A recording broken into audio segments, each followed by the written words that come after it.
Seja muito bem-vindo ao GuiaCast, um podcast para os profissionais de logística e supply chain que nunca param de aprender. Compartilhamos toda semana as melhores práticas, desafios e informações para suporte às suas decisões, a fim de ajudá-lo a gerenciar a sua carreira e a sua empresa com mais eficiência. Uma consultoria independente, acionável e objetiva para os líderes do setor.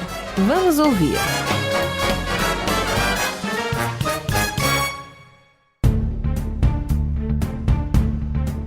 Olá, que tal? Tudo bem? Sejam muito bem-vindos a mais uma transmissão ao vivo do GuiaCast, a melhor conversa profissional que você vai ouvir. Eu sou o Rodilson Silva e hoje a gente vai ter a honra de receber a Ariel Oliveira, que é CEO da Via Store System Brasil. Esse é o nosso bate-papo de hoje, vai girar em torno de tecnologia em sistemas de automação de armazéns, intralogística. O Ariel ele é formado em processos gerenciais, administração, negócios e marketing pela Fundação Getúlio Vargas, trabalhou como gerente de engenharia de sistemas na AMC, passou por empresas como CSI, Conveyors e TGW, e assumiu o cargo de CEO na Via Store em 2018, tendo como missão gerenciar os recursos e operações gerais da organização. Sem mais, vamos trazer aqui o nosso convidado de hoje, que é o Ariel Oliveira. Seja muito bem-vindo, meu amigo. Como sempre, eu gosto sempre de dizer muito obrigado, por abrir um espaço na sua agenda e me ajudar a fazer mais um episódio. Eu que agradeço a oportunidade. Mais uma vez, o privilégio de poder falar da minha carreira um pouquinho para vocês e um pouquinho da Via Store também, dos seus aí ouvintes.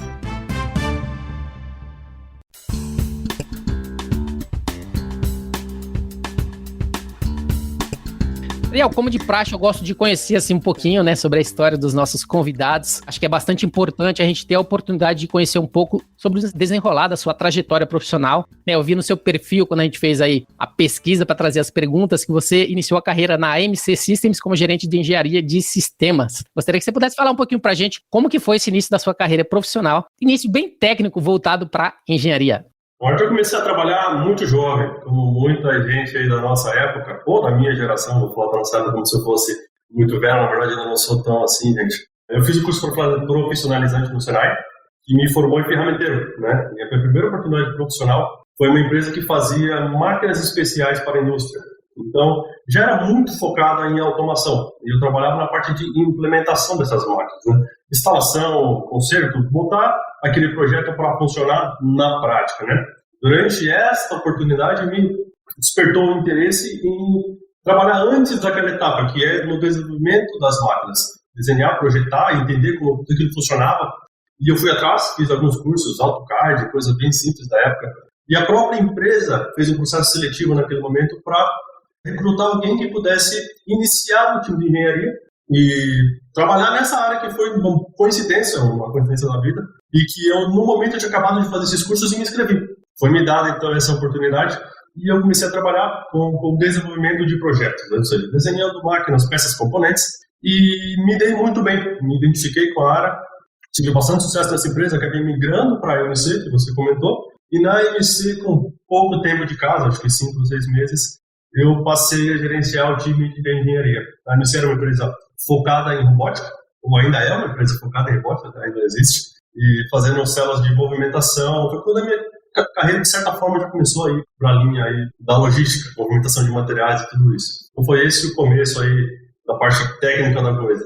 Geralmente a gente sempre fala, engenharia é muito técnico, é matemático, estatística, projetos é muito gerenciamento, planejamento. Como é que foi para você fazer essa mudança, levando em consideração exatamente você saiu da engenharia, depois foi para a Prodesco, mudar um pouco ali todo o seu perfil profissional? A transição para a parte comercial ou gerencial da coisa, ela aconteceu algumas etapas depois da AMC. Eu já estava trabalhando numa empresa austríaca, que era já focado em automação para a logística mesmo. E eu cuidava também do departamento de conceito, concepção de soluções. Já não era muito focado em produto, mas desenvolveu uma solução que ia agregar diversos produtos dentro de um único projeto, Só que para fazê-lo, eu precisava estar muito em contato com o cliente. Então eu visitava o cliente, entendia as dores técnicas, muito mais focado na parte técnica, na parte gerencial, mas entendia quais eram os problemas. Voltava para casa, desenhava o projeto, por caso de escritório, desenhava o projeto, apresentava. E nessa ida e vinda, era um contato muito próximo com o cliente. Muitos dos casos, o relacionamento meu com o cliente, como técnico de vendas, era maior do que o próprio vendedor. Nesse momento, em um tempo dessas indas e vindas entre clientes, apareceu uma vaga no comercial. E a empresa, mais ou menos, falou assim, eu acho que você é a pessoa adequada. E na época eu realmente não acreditava que era, tá? E até um dos grandes amigos que trabalha com a gente hoje me disse, não, você vai trabalhar com vendas em algum momento. Eu falava, é impossível, eu não tenho a paciência que vendas exige. E na verdade se comprovou que eu estava errado, eu estava certo. E eu fui para essa oportunidade dentro da própria empresa e comecei a atuar já como a gente chamava de gerente de projeto de vendas, que era a venda de um projeto de automação, ela é extremamente técnica, né? É realmente conceber um projeto e tentar vendê-lo. Foi assim que aconteceu essa transição. E não tem coisa melhor do que você ter um vendedor que conhece a parte técnica. Eu acho que você estava perfeito ali para a função, levando exatamente em consideração que você conhecia o produto, conhecia tudo e já estava se habilitando ali para ser um excelente vendedor e já tinha o perfil para isso, né? Isso com certeza se mostrou positivo em relação à sua carreira profissional. Economiza-se muitas etapas, né? Eu não preciso voltar para casa para trazer aquela informação, a resposta veio na hora. Foi assim que a gente tirou proveito, né, dessa transição. E considerando exatamente essa parte, primeiramente, técnica, como a gente falou, engenharia, depois a parte de gerenciamento associada a projetos e vendas, isso te preparou para a tua função, né, na ViaStore. Eu gostaria que você pudesse falar para a gente exatamente em que momento que a ViaStore passou a fazer parte da sua carreira. Bacana, eu tenho muito orgulho. A ViaStore veio para o Brasil em 2012. Então, naquele momento, eu estava trabalhando nessa empresa, que eu acabei de comentar, a ViaStore tinha um plano que era, de certa forma, conservador. Queria começar pequeno, conhecer o mercado, manter todo o time técnico, aquele que faz esse desenho de soluções na Alemanha.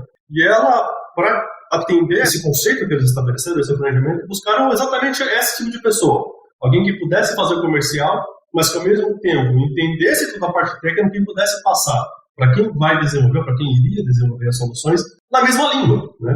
É isso que ele precisa e o pessoal de lá tem a garantia de que não está vindo nada fora da expectativa.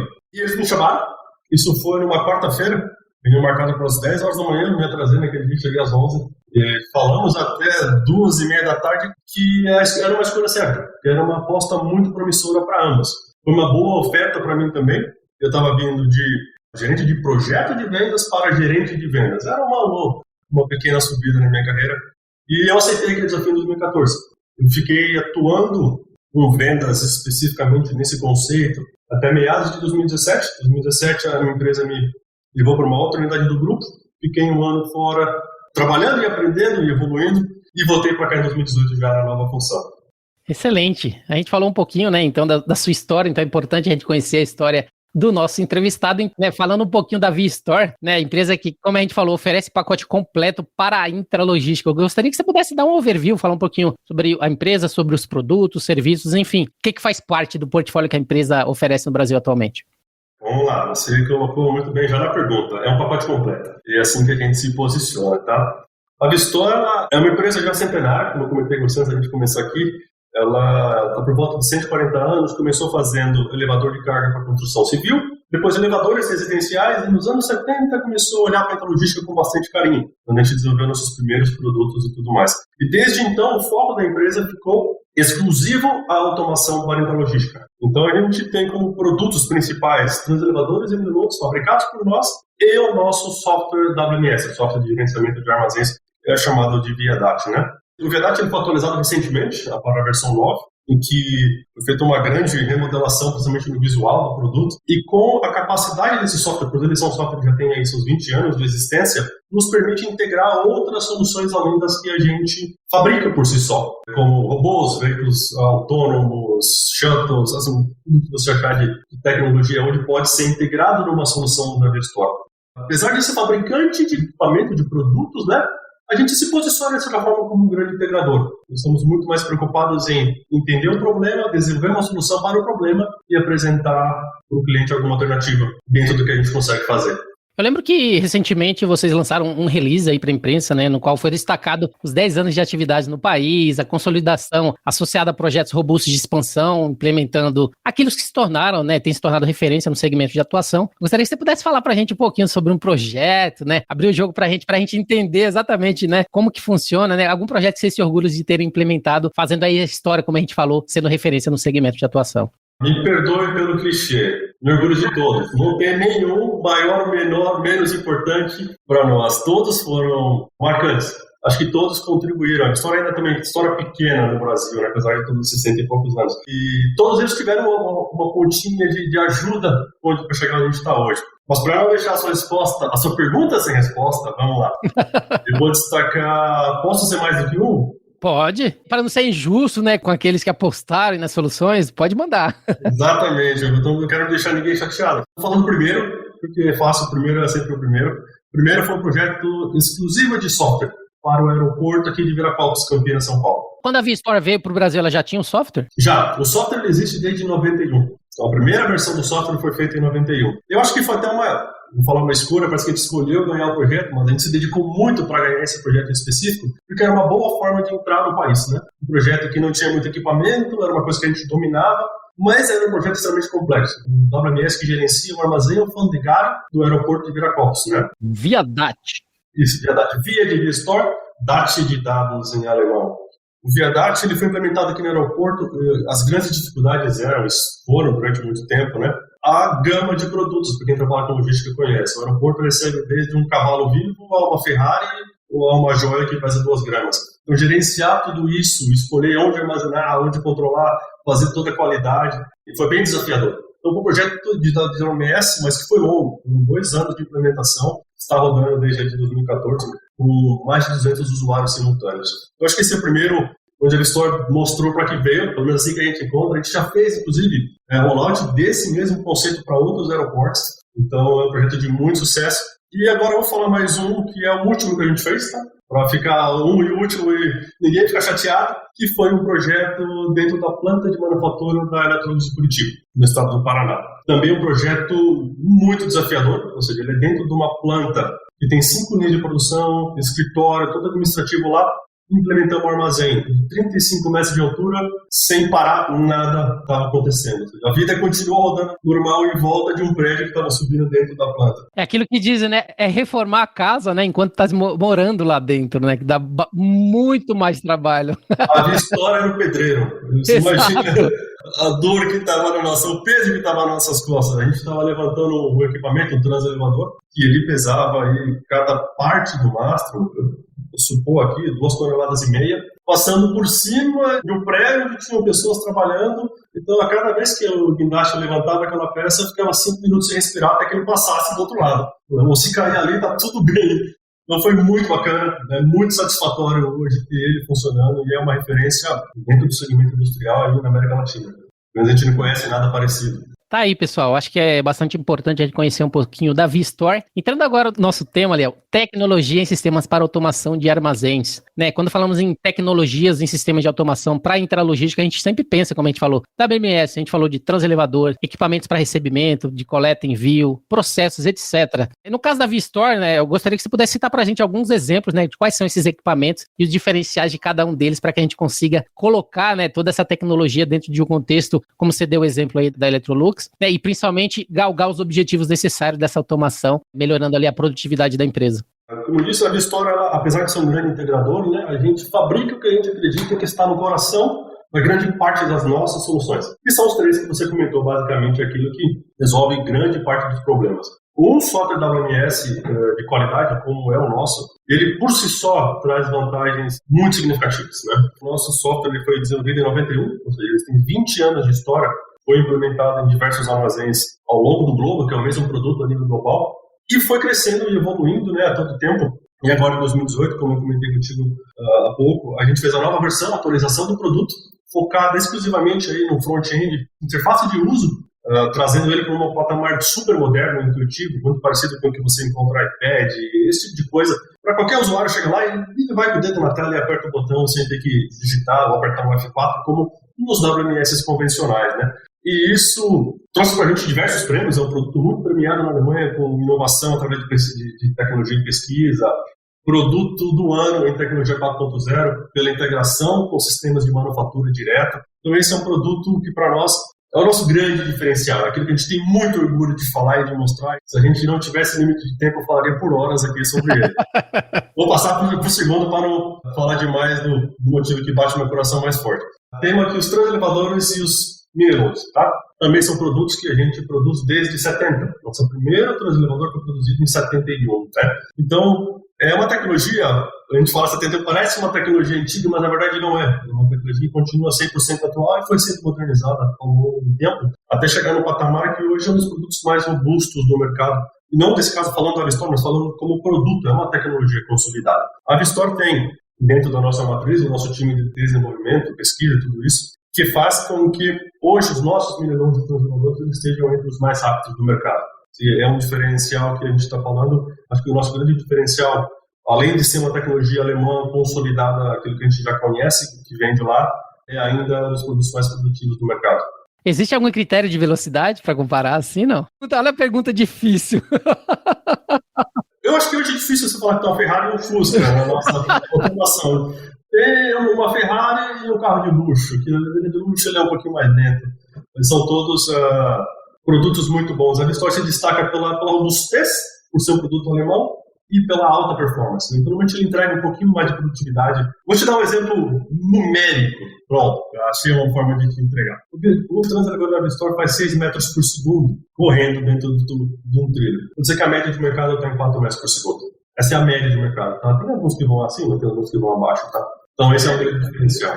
Falando um pouquinho, uma dúvida que me surgiu. Depois que você entrou na Vistor, aquela veia de engenharia voltou com tudo, né? Levando em consideração, ou mesmo atuando em vendas, você continuava na engenharia como no princípio ali da sua atuação?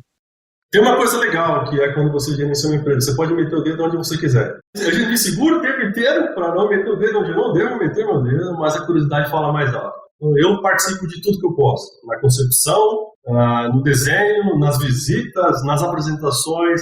Eu gosto, tenho prazer e não vou conseguir abandonar, como você disse. Está na veia ali, quer ver para onde a linha vai, mas se for para lá e se for para cá, o pessoal fala, Maria, vai lá ver as finanças, vai ver alguma coisa lá, tento me controlar. Essa parte de P&D, geralmente, as decisões são tomadas no Brasil, é na sede? Como é que funciona essa parte de decisões relacionadas à automação e apostar naquilo que vocês acham que vai fazer diferença? Isso a gente tem centralizado na Alemanha. Ou seja, a matriz ela tem 4 times de pesquisa e desenvolvimento. O primeiro, mais simplista, assim por dizer, que é focado em produto. Então, o primeiro ele cuida ali das transelevadoras e mini-nodes, como evoluir, como melhorar drive, economia de energia, ou recuperação de energia, caso você não saiba, a nossa máquina, quando ela está em descida, eu recupero a energia que eu posso acumular para usar quando ela sobe, para gastar menos energia real. Então, esse tipo de pesquisa, tem esse time que foca nesse tipo de solução. Nós temos o segundo time, que também é focado em produto, mas já no WMS, e aí é ouvindo tudo que acontece, melhoria, pegando feedback de todo o grupo e implementando novas funcionalidades e atualizações com novos sistemas operacionais e tudo mais. Essas são as partes mais tradicionais, né, de pesquisa e desenvolvimento. A gente tem as outras duas. A primeira é focada realmente em soluções. Né? Como você sabe, existem problemas crônicos na logística e a cada dia existem problemas novos. O dinamismo, inclusive o dinamismo causado pela pandemia que a gente ainda vive, trouxe diversas novas demandas, novas necessidades, novas regras que a gente não esperava que acontecesse então já. Não que a gente não pensasse que iriam acontecer, mas o boom do comércio eletrônico no Brasil iria acontecer.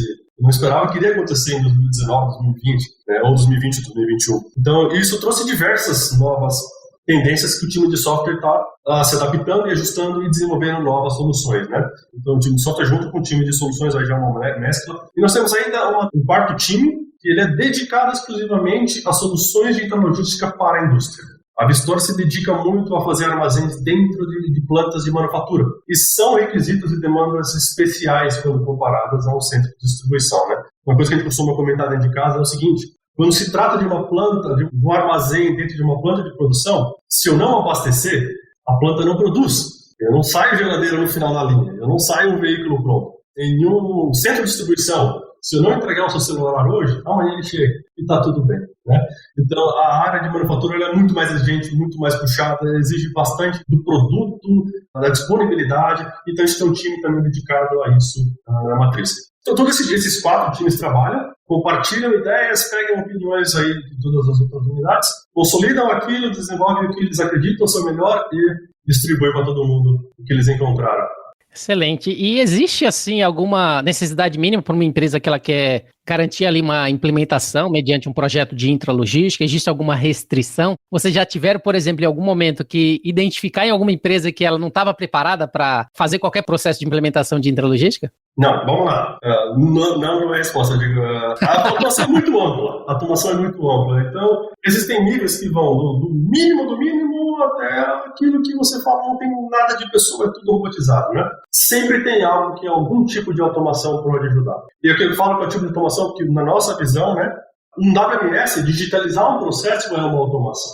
Existem todos os níveis, é difícil dizer que não há nada que possa ser feito. Às vezes uma automação muito pequena para um é enorme para outros, mas sempre há algo a ser feito. Então a gente não se limita muito ao tamanho, à necessidade, ao estado de cada um. A ideia nossa é realmente entender as dores, o que está acontecendo com você, por que você está procurando uma ajuda ou uma solução, e entender como é que a gente vai ajudar ele dentro dos limites que cada cliente tem, seja o limite financeiro, físico, estratégico, entender toda essa constelação de dados, né, para compilar alguma coisa que faça sentido para ele. Não existe um limite mínimo ou algo que não faça sentido. Há sempre algo a ser feito. Excelente, tá vendo aí, pessoal? Então, quer automatizar? Viestor. Aqui tem inclusive uma perguntinha da Andrea, né? Ela pergunta, no Brasil existe mercado amplo para investimento nos sistemas automatizados ou com a crise este mercado tende a haver uma retração? Tá, vamos lá. Eu acho que é bem ao contrário, André. A gente está passando por um momento onde a automação passou a ser o foco de muita coisa, né? Todas as operações que dependiam muito de trabalho braçal sofreram e vêm sofrendo demais com a pandemia. Com a impossibilidade de ter pessoas trabalhando em conjunto, com a impossibilidade de ter gente ali se tocando, basicamente, trabalhando próximo, né? Então a automação passou a ser vista até como um modo de se preparar para uma nova situação inesperada como essa, né? Inclusive o bom comitê do comércio eletrônico faz a busca por automação para poder se adaptar e ajustar mais rapidamente a nova demanda e a nova necessidade. Então, hoje eu vejo que, pelo menos é o que acontece para a Viestor, a gente nunca teve tanta procura, tanta gente interessada querendo saber o que dá para ser feito. Vem aqui, meu espaço é esse, minha limitação é essa, me ajuda. A gente está muito ocupado, a gente está bem ocupado. Principalmente porque virou diferencial ser automatizado hoje. Eu lembro que até um tempo atrás, quando a gente ia fazer bid, por exemplo, de um operador logístico, você ia olhar não só a parte de distribuição de transporte, mas principalmente warehousing, você não olhava tanto assim a automação, não era tão importante às vezes esse contexto. Agora não. Aquela empresa que é automatizada frente àquela que não é, com certeza você vai dar prioridade dentro do seu processo de bid. Se você começa um bid básico ali de 30 empresas, vai reduzindo, a automação provavelmente vai ser um diferencial que vai levar aquela que vai ficar ali entre as 3 primeiras. Então, é importante, né, as empresas se prepararem, se automatizarem, porque a gente está vendo aí grandes empresas do mercado aí se automatizando e crescendo. Se você não quiser ficar para trás, tem que verificar aí com a Viestor quais são as soluções, tá bom, pessoal? Você falou exatamente disso. Na verdade, você já quase não é um diferencial, já você fica para trás. Uhum. Hoje você tem automação, você se equaliza com os demais, ou com os grandes players, né? Então, acho que realmente nesse caminho que você comentou. E, além disso, né, o investimento em automação, ele está muito melhor do que outrora foi. No passado, só era possível investir em automação se você tivesse muito capital. Hoje, a tecnologia evoluiu a tal ponto que existem soluções pontuais que te trazem grandes benefícios a custos completamente acessíveis e ao alcance de qualquer tamanho de qualquer empresa. E, geralmente, quando as empresas buscam automação, qual é a primeira dor que ela sempre tenta resolver? A produtividade mesmo? Existe algo realmente especificamente que eles tentam resolver dentro desse contexto de automação de um armazém? Existem inúmeras formas de se beneficiar da automação e a gente não consegue dizer para você uma que sirva para todas, porque não tem. Na verdade, cada um se beneficia de uma forma. Muitos procuram aumento de produtividade, muitos procuram economia de espaço físico, já estão num lugar que aquele lugar é o adequado, queriam continuar lá, mas não param de crescer e não conseguem comprar o terreno do lado. Então, são inúmeros os caminhos. A qualidade do inventário, repetitividade no processo, diminuição de erros, né, que trazem custo com a reversa, que você conhece bem. Cada cliente realmente traz o seu probleminha onde dói, né? Alguns deles têm todos esses, alguns deles têm parte desses, mas são diversos problemas. Eu vou dar um exemplo que eu acho que é bem interessante, voltando para o projeto da Electrolux, tá? Como que a Electrolux se beneficiou e pagou um sistema intralogístico que é um sonho de consumo de altíssimo porte e valor? A Electrolux tem 5 linhas de produção, espalhadas pela planta. Em cada ponto de uso, ou seja, cada ponto onde o produto para fazer algum acerto, o operador tinha um mini estoque nas costas, que tem o parafuso X, a maçaneta, para montar ali na geladeira que está passando na linha, né? E ele tinha que ter nas costas dele os produtos que iam atender todas as geladeiras que passavam ali. Ia passar a geladeira tipo 1, estava a maçaneta aqui. Passava tipo 2, a maçaneta estava nas costas. Com a automação, ele diminuiu todos esses estoques no ponto de uso para só o que vai acontecer naquele momento. Você vai passar a geladeira 1, o produto da geladeira 1 chega nas costas dele e para ali. E liberou espaço na linha de produção. Ao liberar espaço na linha de produção, eles automatizaram a própria linha de produção. Então, colocaram robôs para fazer montagem, solda, qualidade. E com isso, o que aconteceu? Aumento de produção de geladeira. A produtividade de geladeira, a produção de geladeira subiu consideravelmente a ponto de aumentar faturamento, resultado, eu digo mesmo, margem de lucro sobre cada produto. No final, ou seja, não teve um ganho expressivo na logística, mas a logística proporcionou um aumento de produção na linha de produção que já fez eu pagar. Mas tem também a logística, porque se você for parar para pensar, eu acabo produzindo mais, eu tenho mais estoque, automaticamente meu lead time diminui, automaticamente o produto chega mais rápido para o cliente, automaticamente a cadeia ela vai, né, se adequando a essa nova necessidade. Por isso que é uma cadeia, tudo teve inúmeros ganhos, né? A gente fala, existiam armazéns externos que foram eliminados pelo armazém de 35 metros de altura, teve diversos ganhos, mas o ganho mais expressivo é o ganho de aumento de produção fora já do armazém automático. Foi bem bacana. Então, voltando à pergunta, são inúmeras. A forma de se beneficiar é muito particular de cada um. Excelente. Eu vi recentemente a Vistor fez um projeto com a Aldo Solar, que é uma distribuidora de energia solar na cidade de Maringá, no Paraná, voltado para a implementação de um sistema ali especificamente. Gostaria que você pudesse falar exatamente um pouquinho para a gente sobre esse projeto, quais foram os resultados, levando em consideração que eu vi que lá teve muito associado a mini load, o via DAT, como a gente falou, separação de pedidos, etc. É isso mesmo. Na verdade, a Aldo foi o nosso primeiro projeto de automação no Brasil, projeto que contempla alguma máquina, tá? Que no caso foi o mini load, né? O Aldo, ele nos chamou com um problema particular, mais uma vez, era um problema que ele tinha. Ele não buscava produtividade, ele buscava uma melhoria na qualidade do inventário. Ele trabalha ainda, tá? Dentro do Aldo Solar tem uma parte que cuida de componente eletrônico. Pendrive, processador, pente de memória, essas coisas que são desse tamaninho, mas custam milhares de reais. Então, qualquer perda para ele era muito significativa. Então, ele tinha um problema de inventário. A ideia era que a gente conseguisse proteger esse inventário para que não ficasse exposto com o risco de queda, de desaparecer por alguma razão. E a gente desenvolveu um sistema de separação de pedidos com o mini load. Ou seja, todos os produtos ficam armazenados em caixas, em containers, que estão dentro desse equipamento e ficam lá telados, inacessíveis de qualquer outra forma, e eles são retirados do mini load somente no momento em que algum pedido precisa daquele produto. O produto fica exposto o mínimo possível de tempo. O operador tira o produto, põe na caixa de pedido, esse produto volta a ser armazenado no alto dentro do mini load. Esse era o grande ganho do alto, um ganho de melhoria no inventário. Como consequência do próprio projeto, ele reduziu de 12 separadores de pedidos para 1 e alocou essas 11 pessoas em outras atividades. De novo, a produtividade ficou em segundo plano, apesar de ser quase sempre vista como o primeiro, ficou em segundo plano e ainda assim teve esse benefício. É um projeto que tem um único mini load com 5.000 caixas armazenadas e uma estação de separação na frente gerenciada pelo próprio via DAT, como a gente comentou. Dando continuidade, né, quando a gente fala de tecnologia e quando a gente fala de implementação de projetos similares, um dos principais fatores dessa decisão a gente sempre fala, né, o trade-off entre aumentar a produtividade, aumentar a competitividade versus os custos, né, iniciais dessa automação. Como que as empresas têm visto nesse trade-off, levando em conta essa automação, os gastos que, querendo ou não, é aderente e necessários, né, e começa a aparecer, mas de qualquer forma começa depois, posteriormente, a aparecer na planilha de custos da empresa e ela saberá onde economizar os custos, consequentemente também diminuirão. Como é que as empresas veem, né, principalmente esse tipo de projeto, que exige um projeto bem grande, mas que posteriormente trará produtividade e identificação também dos gargalos e redução dos custos ali eminentes que isso traz? Eu vou dizer como a Vistor faz, né? A Vistor, ela sempre vai fazer uma análise financeira prévia. Isso, a Vistor, é sempre feita a 4 mãos. Precisa ser feita a 4 mãos, cliente e Vistor, né? Com todos os custos que hoje a empresa não tem, como o custo de manutenção do equipamento, uma coisa que não existe no sistema não automatizado, custo de manutenção do próprio software, custo de licenciamento, custo com energia elétrica, ele vai subir, é inevitável, né? Todos esses custos têm e devem ser mapeados antecipadamente. Eles têm que fazer parte da análise de viabilidade financeira. Esse é um trabalho que a gestão vai sempre fazer e faz sempre em conjunto com os clientes, né?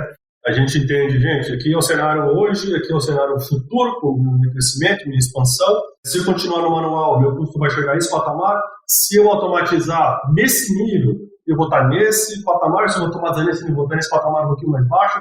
E a gente coloca todos esses custos, antecipa da maneira que a gente conseguir, né? na ponta do papel.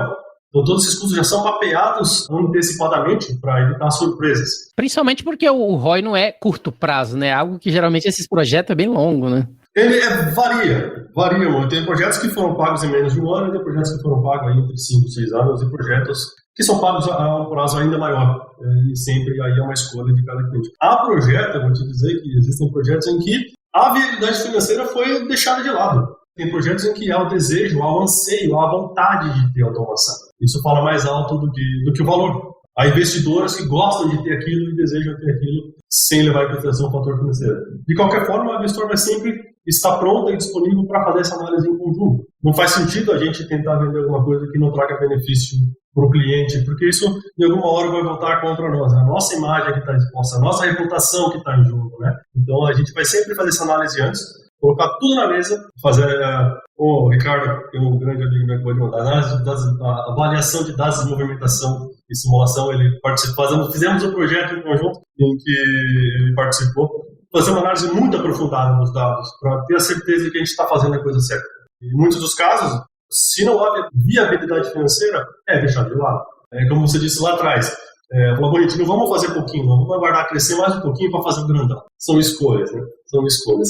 A gente vai sempre auxiliar nesse mapeamento de todos os custos para que não existam surpresas. Excelente. Pessoal, aí o nosso bate-papo, né, como a gente falou, Ariel falando um pouquinho pra gente sobre a Vistor, empresa que oferece aí o pacote completo para intralogística, onde estamos falando sobre o tema tecnologia e sistemas para a automação de armazéns. Ariel, entrando nas nossas perguntas finais, né, eu gostaria de estar perguntando aí para você, que são as 3 perguntas finais, qual habilidade que você gostaria de ter hoje e quais são os seus planos para tentar alcançá-la? Essa é profunda. Cuidado, se você pedir para filosofar, eu vou filosofar aqui por hora, né?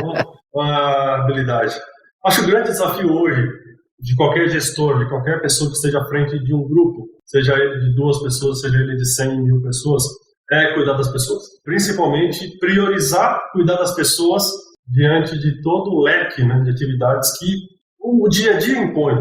Se eu não me falar exclusivamente de mim, se eu não me cuidar, eu esqueço do time. E vou cuidar da dinheiro, eu vou cuidar da conta, eu vou cuidar de um monte de outras coisas. Então, um desafio constante é priorizar as pessoas, priorizar quem faz essa empresa aqui, no caso da Vistor, rodar, que é o time, né? Se eu conseguir gerenciar a minha agenda, gerenciar as minhas atividades para que eu disponibilize o meu time para o meu tempo, para o meu time vai cuidar da minha empresa. Basicamente isso. Então, acho que o meu grande desafio é priorizar o time diante de coisas que não precisam estar à frente delas. Acho que essa é a grande dificuldade que eu tenho feito hoje para alcançar, eu sinto muito mais seletivo onde eu vou efetivamente atuar. Um dia onde eu não sou absolutamente necessário, tem sempre gente boa fazendo para mim. Nosso time aqui é muito forte, muito competente. A gente quer participar, como eu disse para você lá atrás, eu quero estar envolvido e eu preciso o tempo inteiro me policiar, que se eu não preciso, eu não estou. Eu tenho alguma pessoa para conversar que vai ser muito mais produtivo. Tá? Acho que esse é o meu grande desafio e habilidade que eu tento desenvolver ao longo do tempo.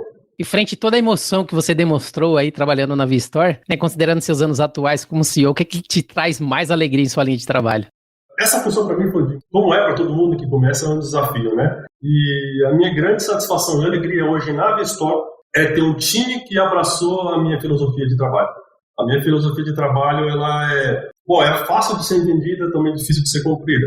É priorizar as pessoas, priorizar o bom tratamento, priorizar o bom relacionamento do time para que todo mundo trabalhe bem. A gente gosta, eu falo a gente porque eu acho que realmente isso está internalizado dentro da empresa, de que o trabalho seja parte da vida e não a vida. O trabalho é tão importante quanto cuidar do filho de manhã, quanto jogar bola à noite, quanto jogar videogame na madrugada, quanto fazer o que você quiser fazer. O trabalho tem que ser parte disso, né? Então, a gente tenta implementar essa filosofia. Lógico que o trabalho é difícil, o trabalho é complicado, há momentos e momentos, há momentos que a gente vai trabalhar um pouquinho mais, há momentos que a gente vai segurar um pouquinho mais, mas eu tenho a satisfação de ver um time que está muito alinhado com essa filosofia do bem-estar mútuo, de que a gente vai brigar por aquilo que seja bom para todo mundo, de que vai sempre todo mundo tirar proveito do bem que a gente vai alcançar lá na frente. Isso me traz bastante satisfação. Excelente. Última pergunta, para finalizar, né? Se você tivesse que dar conselhos para o seu eu mais jovem, quais seriam? Talvez seria, não esqueça de trabalhar na Vistor. Isso aí foi uma decisão acertada. Falar sobre conselhos para mim mesmo. Poxa, eu preciso dar conselho até para os outros, para mim mesmo. Bom, vamos lá começar pelo que aconteceu já comigo na minha carreira. Eu acho que eu fui um privilegiado. Eu, ao longo da minha carreira, tive pessoas de altíssimo gabarito que apostaram em mim e não esconderam nenhum ensinamento e me deram os melhores conselhos possíveis. Então, eu tive esse privilégio, essa facilidade de ter gente muito boa perto de mim, tenho até hoje. Dentro do meu time, eu tenho gente que me aconselha o tempo inteiro, então eu sou um privilegiado, né? Falando de conselho para mim mesmo, eu acho que não faria muita coisa diferente, é realmente acreditar e confiar nas pessoas, continuar acreditando e confiando nas pessoas e nos meus instintos. Eu sempre segui muito meus instintos, como as trocas de empresas que a gente comentou aqui, todas elas tinham a sua insegurança e eu sempre fiz apostas e confiei muito nos meus instintos e fui sempre tentar fazer o melhor, né? E o trabalho duro. Não tenha preguiça, continue trabalhando duro todos os dias. Não tem dia ruim para trabalhar pouco, todo dia de trabalhar e trabalhar muito. E o resultado vem, o resultado aparece, o resultado é certeiro, quando se trabalha duro e honestamente. Eu conselho para que eu fizesse quase da maneira que eu fiz. Quase da maneira que eu fiz. Que ótimo. Pessoal, então é isso, né? Acho que aqui a gente abordou aqui todas as perguntas, tudo aquilo que a gente gostaria de saber, não somente do Ariel, mas também da VStore. Lembrando que o nosso bate-papo de hoje foi sobre tecnologia em sistemas para automação de armazéns, trazendo aí a experiência do Ariel, mas também todo esse contexto, né, das soluções que a VStore System Brasil oferece. Então eu gostaria de agradecer a sua participação e também a sua disponibilidade de participar com a gente aqui do GuiaCast. Para finalizar, você poderia deixar os seus contatos e fazer as suas considerações finais para a gente. Olá, Wilson. Bom, primeiro, obrigado pela oportunidade de usar o seu canal para divulgar a VStore que a gente pode fazer para o nosso time. Agradecer o pessoal que participou. O pessoal que comentou, grande parte deles são grandes amigos. O meu time, o time VStore no Brasil, de quem eu acabei de dizer, tenho muito orgulho, é um time que me traz muita satisfação. É um privilégio poder ter eles e trabalhar com eles no dia a dia, né? E a minha família, eu não posso nunca deixar de falar da minha família. Quando você me perguntou ali para mim, o que me traz mais alegria? Pô, a primeira coisa que veio na minha cabeça foi a minha família. Mas eu lembrei que eu estava falando da empresa. Eu tive que falar para trás. Primeiro que eu pensei na minha esposa, nas minhas 2 filhas, mas aí eu foquei um pouquinho na empresa. Então, e hoje, trabalhando em casa, você pode usar sempre a família agora, porque a família está sempre ali dando suporte ao trabalho também. Não, eles deram a vida inteira. Então, meus pais, todo mundo, meus amigos. Eu sou recheado e cercado de gente que conhece, é muito gratificante. Meus contatos, acho que tem no LinkedIn, Ariel Oliveira, ou meu e-mail da VStore, a.oliveira@vstore.com, ou entrar no nosso website, vstore.com, e você vai facilmente me encontrar por lá. Pessoal, quando se falar aí de intralogística, vocês já sabem, né? VStore System Brasil. Se você gostou desse episódio, você pode compartilhar com seus colegas, amigos e profissionais de supply chain. E, se possível, deixe uma avaliação e um comentário em ratedspodcast.com/GuiaCast. E o GuiaCast teve a honra de receber Ariel Oliveira, que é CEO da VStore Systems Brasil. Lembrando que você também pode me encontrar no LinkedIn, é só procurar por Rodilson Silva, comunicador logístico multiplataforma. Sou Rodilson Silva com Ariel Oliveira, que te envia um GuiaCast abraço. Então, a todos vocês que nos acompanharam, até a próxima. Tchau, tchau! Equalab.